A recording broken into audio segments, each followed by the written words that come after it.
Hello everyone, my name is Cetus and welcome to Imperator Rome for Egypt. In the last episode, we kind of cleaned up a small blotch in our empire that just was too unsettling to deal with, and our leader died, and a few other fun adventures. Now we're going to begin with, I think we're going to just move down here and take out Lihyan. Uh, we only need a sliver of their territory. We will probably take more. Probably.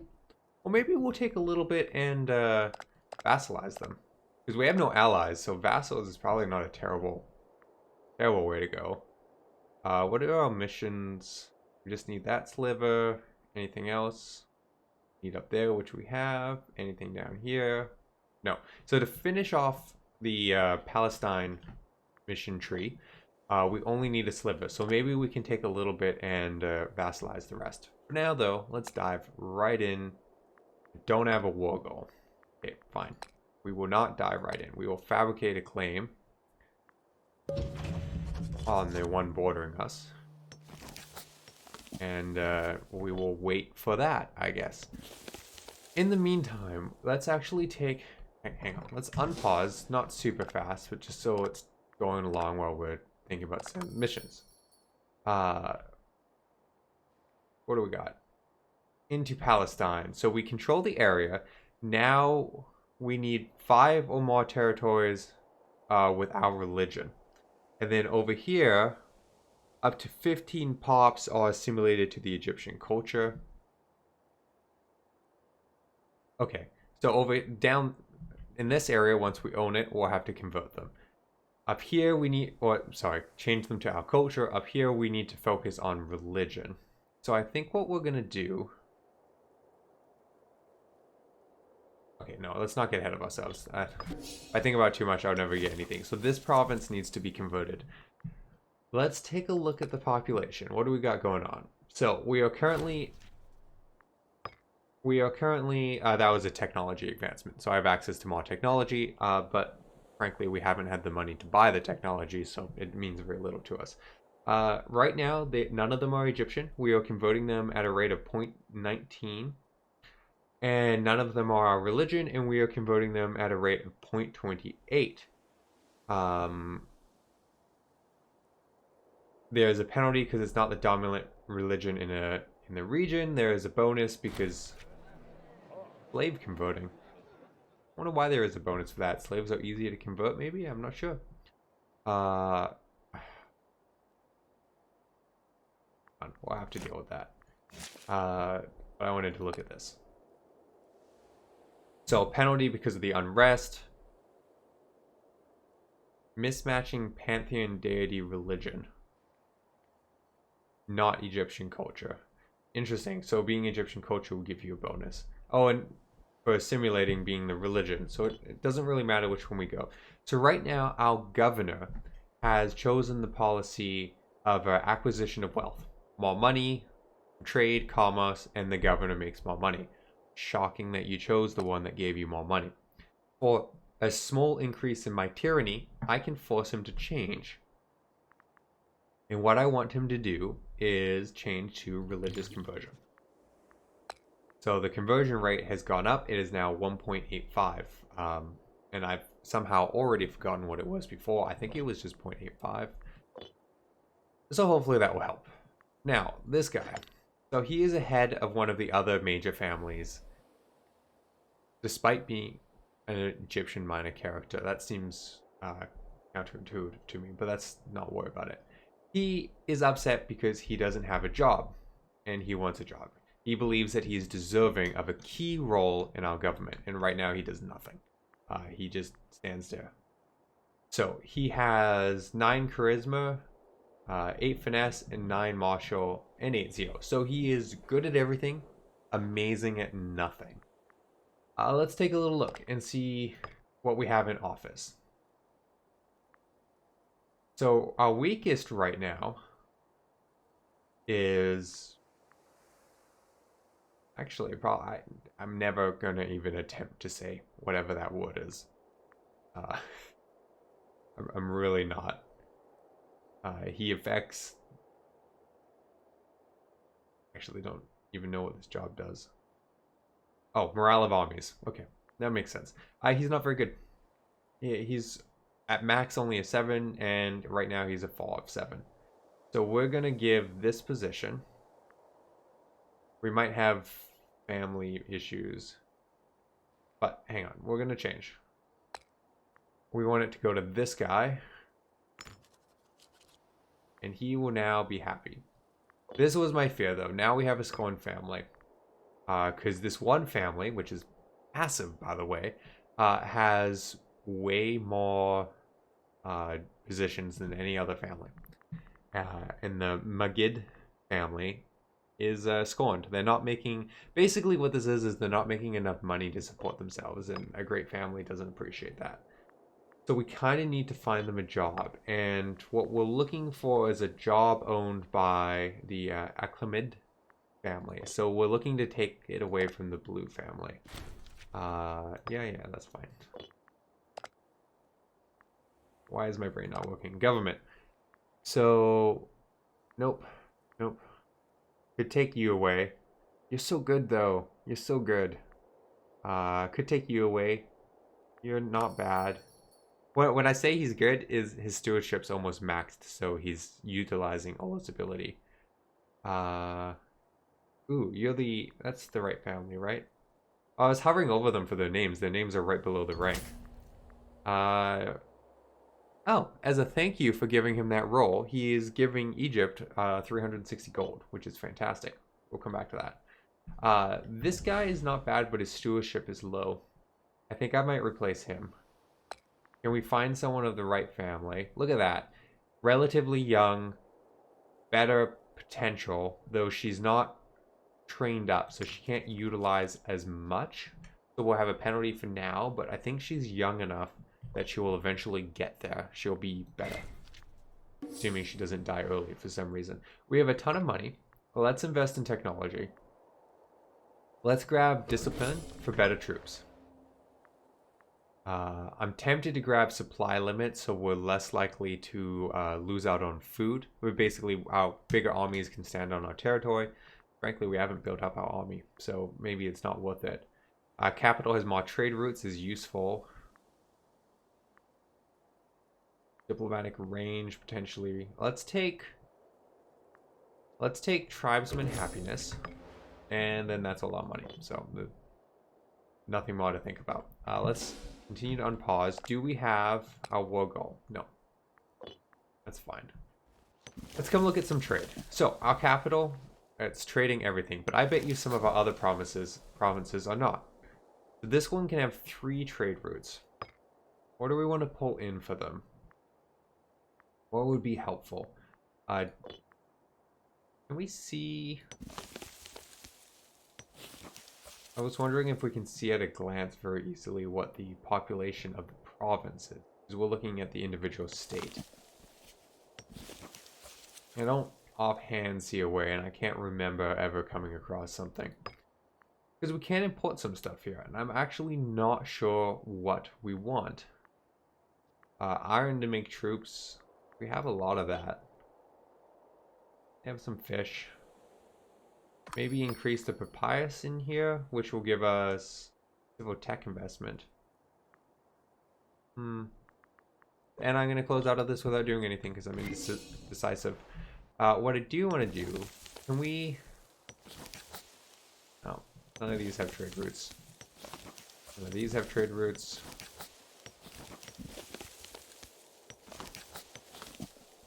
Okay, these two have 1. So let's import. They're doing very well. Again, I don't have... I was kind of hoping for one around this place so I could import something that improves civilization and try and stop these barbarians from building up. I think what I need to do, I need to increase the amount of people in here. So I actually think it's going to be better to invest in buildings. So let's look at this city. What can we do? We have a lot of freemen, decent amount of citizens. It would be good if we got a tax office for money. Do we got anything for population growth? May not be bad to have a granary for capacity. Max population. Well, let's actually... Let's build a mill to improve what's happening with the slaves. Let's build a library for citizens. And wouldn't be bad to grab the freeman one. Which has got to be somewhere. I'm not blind, I'll find it. Maybe I am blind. Oh, right there. This is the starting place. We'll circle back and do a better job filling that out. Prosperity. We can increase tax rate or gain stability. That's not us, right? Gaining popularity. So let's improve tax rate. He has no popularity, so there's no grants. Per harvest. Raise the price of grain. Lose popularity. We cannot afford that. Seize grain from all visiting merchants. Gain corruption. And popularity. Oof. 10 corruption. Gonna make things awkward for my pharaoh. I have no corruption right now. It is decreasing by 0.5, so if I chose nothing else, it would probably go down. I need the popularity. No, I'm not doing it. I don't want the corruption. And this guy's lost health. What I should do is come to government, and what is it? The patrons of the art? No. I can't hold an Olympic game. That's what I wanted, because it increases your monthly popularity. Why not? I can't afford it. Shouldn't spend all my money. I could do patron of the arts for 100 political influence and gain happiness. That's not what I need. I need popularity. Could adopt someone. Wouldn't help my popularity. That might not be bad. Give him the agenda to prove his legitimacy, which would improve the legitimacy by researching his lineage. Might as well do something. Go for it, mate. Oops. It's alright. How are we doing on the conversion? Slow, but we're getting there. How are we doing on the war goal? None. Okay, so let's increase speed. And maybe let's use the macro builder and let's look at settlements. Because it would be good to get more tech advancements that I can't use because I don't have the money. So it is good to get the macro is really nice because it lets you you can choose mines and you can see everywhere you can build mines. You kind of want to look at cities. I find it's good to look at them because you probably want to do something like encourage citizens for technology or something else for money. Oops. But the settlement one is nice because you can only build one building there. And there's some things you can generally be pretty confident in. You probably want mines wherever you can build mines. You probably want farms wherever you can build farms because you want money everywhere. That was our claim. We'll come back to that. So, we can go mine and we can go, okay, mine there, mine there. Great. And we should probably be doing that a bit more with our money, but I don't know where I want to spend my money because I also want tech. I do know that I want to take my claim here. So, we're at war gain. We got our 2 armies. We will come down and cause trouble. We'll stick on speed 4, I think. Oh, hang on. One of our armies is going to fall back because barbarians are coming out of the desert. Kind of awkward, unfortunate timing. When they take a place that doesn't have a fort protecting it, you lose civilization value there. Our ports are blocked. Well, that's very, very confident of you. Because I have good fleets. Look at that. Gorgeous. Port back up. Come on. Get those barbarians. Let's Yeah, I lost a little more. We want to catch this army out. Oh, this army is like small and nimble and fast, but we're going to pin them between our fort.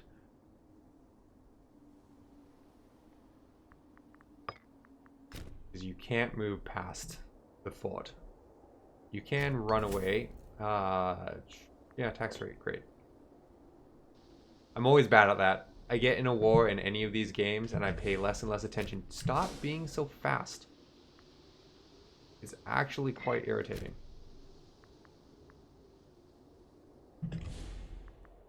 Okay. Siege from the barbarians, please.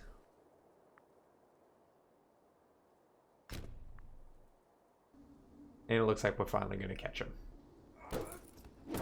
They have the better tactic, but we outnumber them so much, it doesn't matter. We should actually kind of beeline it for, there it is, the primary fort. We should take this back. I don't think we killed the barbarians. I think they moved into Pythia's land and are causing trouble, which is fine by me. We'll take this back. I really should build a third army. Maybe I'll do that now. I should probably also have, you know, a bigger army, but, you know, more steps, right? Troop builder. What type of armies do we got right now? We have slightly heavier one, super light one. Let's build a very lightweight. Well, not super lightweight, but we're going to build a cavalry focused one that can move around a little better. So we're going to go 1, 2, 3.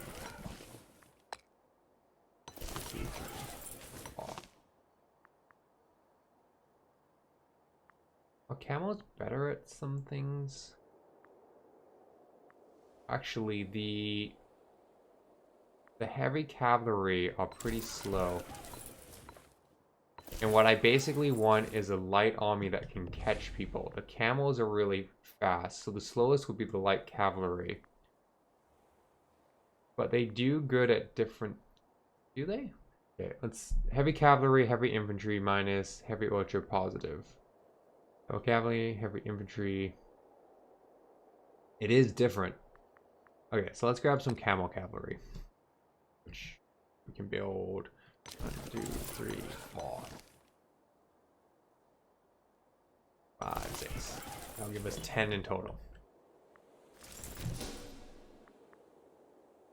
So the light cavalry will be the slowest at speed 3, but this will still be a really nimble, fast army that can hopefully catch armies like the one that we were just dealing with. We'll take this. No, actually, you know what? Let's get our income going better. Let's go to the macro builder. Let's build mines. We'll just fill that out a bunch.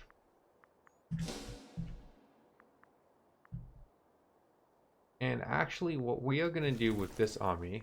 Oh yeah, we'll give you a general in a second. As soon as it takes the capital, independent. And she will just walk around and conquer things for us.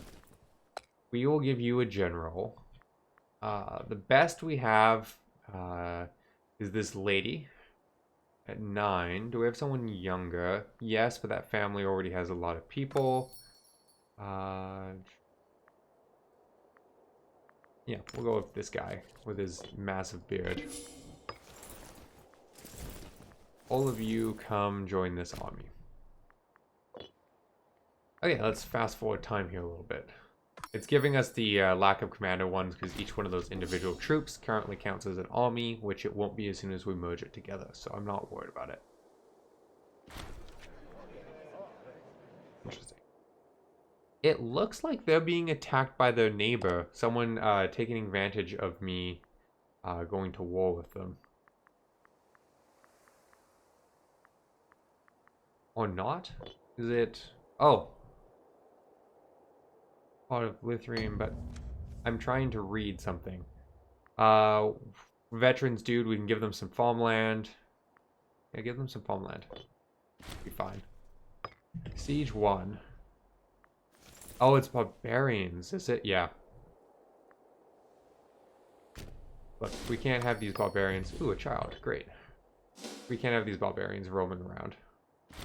Mainly because if they siege something, they will take it from us and kind of de-siege it. We're going to come take the next capital with that army. Merge this army together, and you can also go independent, and you should come help take stuff. We'll build a bunch more mines. Just keep... This should give a pretty good boost to our empire.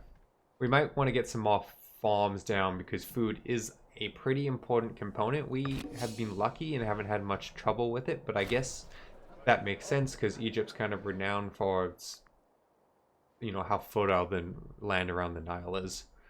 Whispers in the dark. So there's a plot.